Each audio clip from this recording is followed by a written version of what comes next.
The skies over Kanto are no longer safe, as the legendary birds have gone to the dark side and are now fighting for the glory of Team Rocket over in Japan's newest set, and their reign's set to continue in the English release Destined Rivals coming out later next month. New reveals from Japan's Champion League include more supporter cards to boost consistency of the Team Rocket archetype and crank up Porygon-Z's damage output if you're all about that sweet copium. I mean, rogue deck life. So the first of the legendary birds we're going to be talking about is Moltres EX. Its attack Flame Barrier does 110 base damage, and during your opponent's next turn, this Pokemon takes 50 less damage from attacks.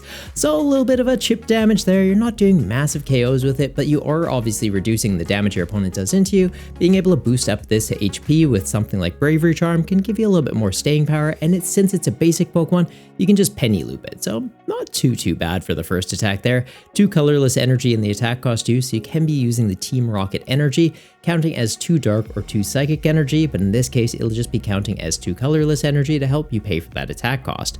The second attack on there though, Evil Burn, it's going to cost a fire and triple colorless, so fire, probably 2 fire, and then the Team Rocket energy on there. You are going to discard 1 Team Rocket energy from this Pokemon, and if you do, your opponent's active Pokemon and all cards are attached to it are going to get discarded. So you're not taking a knockout, but you are disrupting them quite a bit. So it can be a little bit of a headache for your opponent. Obviously, a little bit better just to go for direct KOs. You want to be taking prizes to quickly end the game, but if you're ever in a situation where it's like, well, my opponent's invested everything in this one Pokemon and I can't one-shot it, I'm just going to make them sack it, like into Archaludon EX as an example. If they've evolved up all their Archaludons and committed all the energy onto the one in the active, it's just like, well, I can't one-shot it, but just bounce that back into their deck, or not back into their deck, back into their discard pile, and they're going to be struggling. So definitely an interesting card to play around with, and another like interesting piece to play with in the Team Rocket archetype. They're also going to be getting Team Rocket's Articuno, this one having the ability Resistant Veil. You're going to prevent all effects of your opponent's Pokemon's attack done to your basic Team Rocket Pokemon in play. So that's just effects, that doesn't apply to damage, but that's things like damage counters, right? So Dragapult EX, they hit the active for 200, then they get 6 damage counters to put onto your bench. If you're trying to evolve up basic Pokemon and your opponent sees that and is like, well, I'm just going to take them out with Dragapult before they ever get a chance, you have Team Rocket's Articuno in play and you just go, no, I'm just going to ignore those damage counters. Does also prevent things like, I was going to say Devolution TM, but it's only on your basic Pokemon, so no, it doesn't really do anything into that. It's mostly about the damage counters in the current situation. Also could be preventing like status condition effects, right? So your active Pokemon, if it's a basic, you're going to be preventing things like poison, paralysis, confusion, or them trying to lock you in the active, right? If they use an attack that says you can't retreat, you go, nah, that's an effect. I'm going to ignore that. I'm going to retreat if I want to. So yeah, pretty cool. They're also getting Team Rocket's Zapdos with the attack Jamming Wing, doing 30 base damage. Then you may move 1 energy from your opponent's active Pokemon to one of their bench Pokemon. So if it's a deck that's manually attaching energy and takes them a while to get online, you can really be disrupting them, right? Like just being like, hey, move that to the bench. You need to find another attachment for turn or find another way to get energy out. Could be a little bit of cheeky disruption. Definitely an interesting concept to play around with. And if you're putting that onto things that can't attack, right? Like if they've got a bench Pheasantipity, it's like, well, put that there. It's not going to do anything. And then use another Zapdos, move some energy around elsewhere. And it might get to a point where they just run out of energy to actually be able to declare attacks. And then you're just slowly whittling them down with Zapdos's attack or having other attackers you're going to go into in the late game. The second attack on here though, Wicked Thunder, does 60 base damage, and if this Pokemon has any Team Rocket energy attached to it, 60 more damage. So 120, hitting weakness into some things may be interesting. I did just realize I skimmed over Articuno's attack, who has the same thing on there, 60 base and 60 more if it has a Team Rocket energy attached and covering that water weakness. So having it Articuno and Zapdos to kind of give you a bit of like a weakness box concept with Team Rocket, yeah, not too bad. Both having the double colorless energy, so you're covering it with that Team Rocket energy to get the secondary damage, while also paying for the 2 colorless, and then just needing a lightning or a water energy to pay for the rest of it. So I like it. We are seeing Team Rocket's Koffing. The ability on here is Smoke Signal. If this Pokemon's in the active spot and takes damage from an attack, you're going to search your deck for 2 Koffing and put them onto your bench. Not too bad, right? Your Koffing might get knocked out, but you're replacing it with 2 more. It's kind of like a Hydra, right? You take out 1 head, but then scale it up. And if you don't get knocked out, right? Maybe they just hit you for 10 with like a Budu or something. You're just accelerating out more Koffings onto your board.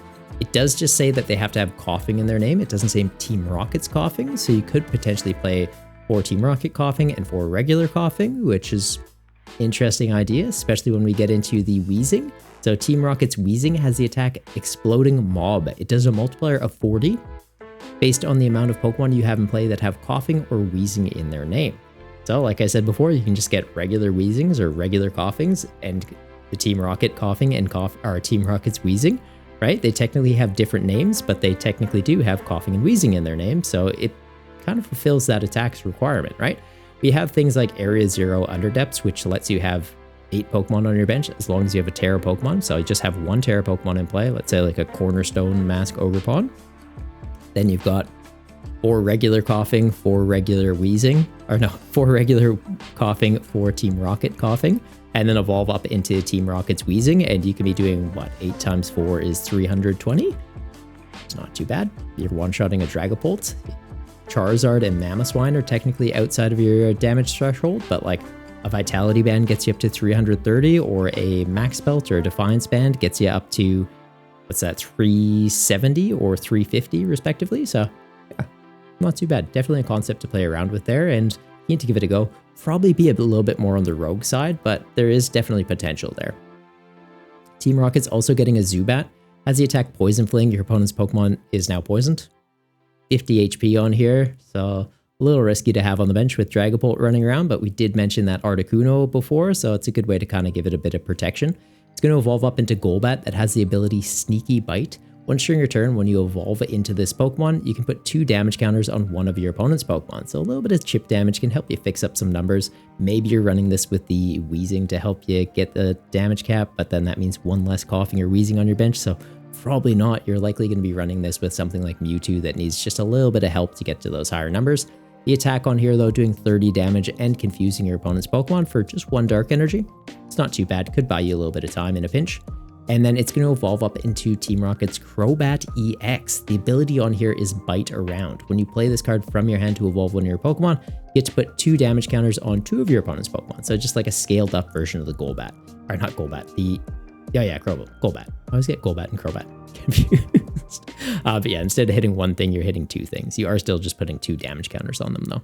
The attack on here doing 120 base damage, then you may put this Pokemon into your hand. So it's like you evolve it, you're doing a little bit of chip damage with some damage counters, then you're just bouncing it. So it's going to be kind of like a hit and run effect theoretically, and just wearing down your opponent over time with chip damage. Yeah, interesting concept for sure. The double Dark Energy on here too, you can be paying that with Team Rocket's energy, so it's just a 1 attachment and you can get going. I like that. That's pretty cool. We're also getting Team Rocket's Sneasel. The attack on here, Scratch, 1 Dark Energy, 20 damage. It's okay.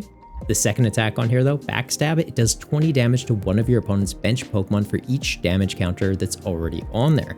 So if you're combining this with Golbats or Crobats, you could just be quickly sniping things off the bench. Maybe there's pre-evolutions out there that you want dealt with before they get online.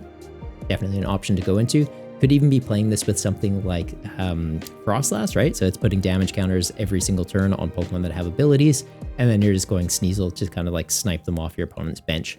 We know that Manaphy has rotated, so bench protection is a little bit trickier. There is a new Shaman coming out. It's only going to protect non-Rulebox Pokemon though, so you can be sniping Rulebox Pokemon that have abilities off the bench, but just keep in mind you can't hit Terra Pokemon on the bench because they do have bench protection. So interesting concept with Sneasel. I like it, but I'm not too sure how relevant it'll realistically be. Like taking out things like Vezendipities and Squawkabillies, it'll be perfect for that. But yeah, if you're like up against a Charizard or a Dragapult or a Terra Box, you're not really going to be able to like gust something in the active that has a hard time retreating and sniping the Terra Pokemon off the bench. You're going to have to take down like the non-Rulebox guys or the non-Terra EXs. So opponents can probably play around this, but it's definitely an interesting concept to play around with, or even just as a one-off tech in Team Rocket decks, right? Like you just attach that Team Rocket energy onto this. If you've half hit something, maybe bounce it, or just done a little bit of chip damage into something earlier, and it's just like, hey, buy a bit of time, Sneasel hit them turn after turn, and it's ramping up its own damage output. So yeah, there's a concept there for sure. We're also getting Team Rocket's Great Ball, but unlike Great Ball, you're not just looking at the top 7 cards of your deck. This is more like Capturing Aroma. You're going to be flipping a coin. If it's heads, you're searching your deck for an evolution Pokemon that has Team Rocket in the name. You reveal it, pop it into your hand. If it's tails, you're searching your deck for a basic Team Rocket Pokemon and putting it into your hand. So yeah, interesting. Capturing Aroma's already getting a reprint effectively, but just specifically for Team Rocket. They're also getting Team Rocket's Venture Ball. You're going to flip a coin. If it's heads, put 2 damage counters on your opponent's Pokemon. If it's tails, put 2 damage counters on your active Pokemon. So yeah, bit of a Hail Mary thing. It's, hey, maybe I'm getting some tip damage into you, or maybe I'm hurting myself. But if you're running something like Monkey Door, it's like, oh no, I hurt myself, and I just hand them off to you. But if I hurt you, then that's a win too. So yeah, really cool card. We're also getting Team Rocket's Patrol? I'm going to call him Patrol. It's kind of like Skyla. You're searching your deck for a trainer card, put it in your hand. It is your supporter for turn, so a little bit risky, but if you like need a stadium and you don't want to run Colress so your opponent can't hit you with a Kyurem, there's logic to it, I guess. I feel like we have better options though, right? If you're looking for items or tools, you're going to be using something like Arbin. If you're looking for the stadium, like I mentioned, there is already Colress that gets you a stadium and an energy, but yeah, maybe Patrol comes up. I think the main thing is that it says Team Rocket and it's a supporter, so it's another card that Porygon can be running. Pretty much all there is to it.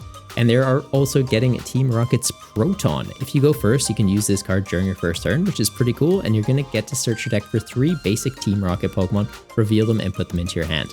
So it's kind of like, what was that, Professor Elm's Lecture, I think is what it was called, that let you search your deck for 3 Pokemon with 70 HP or less. But this is just any basic Pokemon that are Team Rockets though. I like the fact that you can play it going first too, because there's not a lot of supporters that can do that currently. We've got this and we've got Carmine. So it's interesting that they are kind of working around the rule of like no supporters first turn. It's like, but these ones, we got a little bit of flexibility. You do have to make sure you're finding it that first turn though. So there's that Bell card you can play that it's, hey, if it's your first turn, search your deck for a supporter, put it into your hand. So you may want to run high counts of that, high counts of this supporter, and just make sure that you're establishing your bench really, really quickly. So yeah, definitely a concept there. That's it for the new cards we got revealed from Japan's Champion League though. What do you think about these? Are they interesting enough to justify putting them in the decks? I know the Articuno's certainly caught my eye. I feel like running that with Mewtwo could be an interesting concept, or even running it with that Crobat line. Theoretically, there's a deck there. The Moltres and the Zapdos, though, kind of on the fence, but maybe I'm missing something. Do they cover weaknesses that are relevant that you're kind of worried about? Let me know in the comments down below, and let me know what other cards you think Team Rocket may get in the set Team Rocket's Glory, because it's just coming out in a couple days, I think later this week, actually. But till next time, stay golden, you Goombas.